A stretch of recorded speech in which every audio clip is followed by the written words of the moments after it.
Disclaimer ब्ला ब्ला ब्ला ब्ला ब्ला ब्ला ब्ला ब्ला ब्ला। सही में गिर गया क्या? बेटा एक बार ना निकल जाए तो फिर ऐसी ऐसे, बस 10th कर लो फिर तो ऐसी ऐसे, एक 12th तो निकल जाए तो।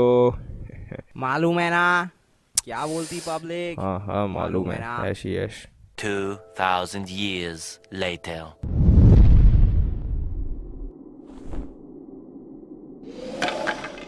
ये कहाँ है? अरे वो तो मैं भी ढूंढ रहा हूँ, पर यहाँ पे तो सिर्फ ऐश है, ऐश नहीं। ऐसी ऐश है, ऐसी ऐश है।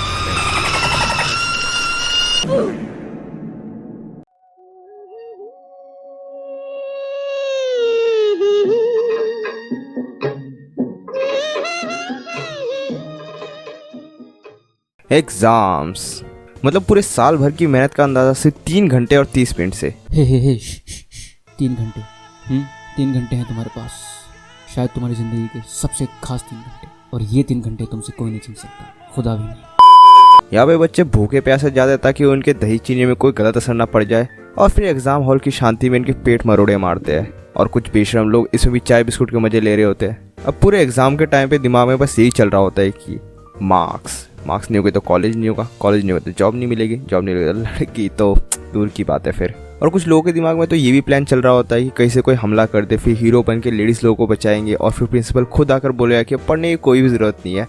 एग्जाम हॉल्स में बैग बाहर रखने के बाद लड़कियां तो अपना वाटर बोतल, रुमाल, ज्योमेट्री बॉक्स, क्लिपबोर्ड सब सजा रही होती है, और लड़के आधा चबाया हुआ बॉल पेन लेके मूतने भाग जाते प्लान्स बनाने, ताकि एग्जाम के सुसु ब्रेक पे राउंड टेबल मीटिंग डिस्कस कर सके, जहाँ सही में एक जरूरतमंद उनका वेट कर रहा होता है। एग्जाम हॉल में सिटिंग अरेंजमेंट बिल्कुल वेगस की उस कैसीनो की तरह होती है, जहाँ पे किसी को तो लॉटरी लगती है या फिर वो लुट-पुट गया, मतलब जो भी पीछे बैठे वो तो आराम से चीटिंग थे पूछताछ, और अगर गलती से भी आगे बैठ गए तो पूरा एग्जाम हॉल एग्जाम इन्विजिलेटर के आंखों में आंख डालकर पेपर देना पड़ेगा। आंख दिखाता है। क्वेश्चन पेपर मिलने तक तो लड़कियां प्रार्थना कर रही होती है कि जो पढ़ा लिखा है बस आ जाए, और लड़के यही सोच रहे होते हैं कि जो छोड़ा है बस वो ना आ जाए। क्वेश्चन पेपर मिलने के बाद 10-15 मिनट होते हैं कि कोई miss print, out of syllabus चीज ना हो, जिसमें से अगर कोई टीचर आ जाए तो पूरा सेक्शन ये डिस्कस हो जाता है। वैसे एग्जाम शीट में सबसे ज्यादा दिमाग लगाने वाली जगह फर्स्ट पेज ही होती है, जिसमें नाम, नंबर, ब्लड ग्रुप, आधार कार्ड लिंक सब कुछ करना होता है, जिसमें कभी कभार तो कलम भी शहीद हो जाता है। अब एग्जाम हॉल में बच्चों को सेल्फ डाउट इतना होता है कि कई कभार तो बेसिक से चीजें ही भूल जाते हैं, जैसे कि नाम।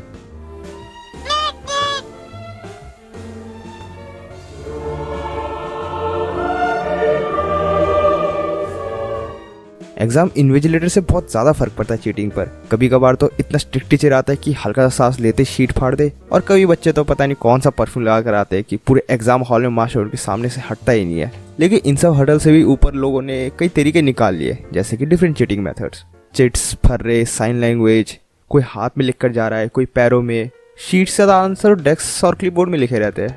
मेरे को आज भी याद है जब मेरी क्लास के 2 लड़कों ने 50-50 किया था और बोला था कि एग्जाम में खास कर ही दोनों का आंसर बता देंगे। अब एग्जाम के स्टार्टिंग में तो दोनों 50-50 कर गए, लेकिन हाफ टाइम के बाद पार्टनर खासते ही रह गया, स्ट्रेचर तक आ गया, लेकिन मजाल है कहीं पेपर वेपर रुक जाए। अच्छा वो डेविड 60 का टाइम नहीं था, वरना तो अब एग्जाम हॉल में साइलेंस ही इतनी होती है कि एग्जाम को छोड़कर पूरे ब्रह्मांड पे फोकस होता है। आंखों से निकलते हुए आंसू से लेकर गले में घोटा हुआ थूक तक सुनाई देता है। टेबल, पंखे की चलचल और घड़ी की टिक-टिक से हार्ट बीट और बढ़ते रहती है, मानो फट ही जाएगा।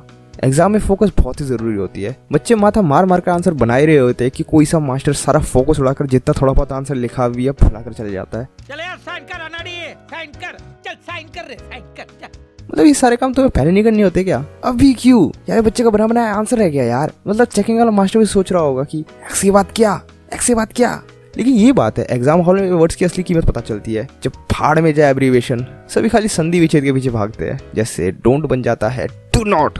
सेक्शन ABC करते करते बच्चे और कलम दोनों की जान निकल रही होती है, और कुछ इन्विजिलेटर्स की आशिकी नहीं रुकती। और हाँ, अब यहाँ पे मैं वो PT टीचर और इंग्लिश मैडम वाला जोक नहीं मारने वाला, बहुत ज्यादा क्लीशे हो जाता है। सेक्शन C तक पहुंचते पहुंचते कई बार सुनने को मिलता है शीट टाई कर लो, एग्जाम होने वाला है। अब ये सुनते ही मानो कौन सा E=MC² लग जाता है कि पूरे एग्जाम हॉल में रफ्तार का जुनून चलने लग जाता है। यहाँ पे बच्चों को एग्जाम में शीट्स लगाना नहीं आ रहा, थ्रेड छेद में नहीं जा रहे, बच्चे लगे हुए पेन पेंसिल लेकर शीट्स में मैप अटैच करने। मतलब जो राइटिंग एग्जाम के स्टार्टिंग में अप्सरा डार्क वाली होती है, वो सेक्शन ए से सी डी तक आते आते डॉक्टर वाली होने लग जाती है। और एग्जाम के लास्ट के 5 मिनट तो बिल्कुल वेंटिलेटर की सीधी लाइन जैसी। देखो एग्जाम की इतनी टेंशन लेने की कोई जरूरत नहीं है। हाँ माना कि मुश्किल है लेकिन नामुमकिन तो नहीं। मेरे को आज भी याद है बोर्ड्स के टाइम पे मैं भी कितना डरा हुआ सा था, लेकिन कुछ यूट्यूबर्स की वजह से इतनी हेल्प मिली ना।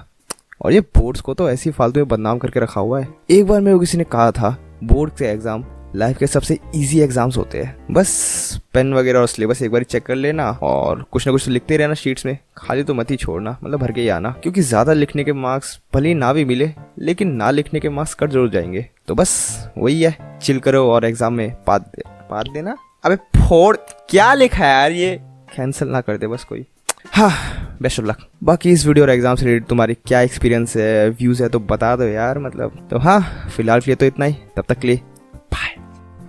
मोटे बातें को बताता हूँ, फोड़ देना।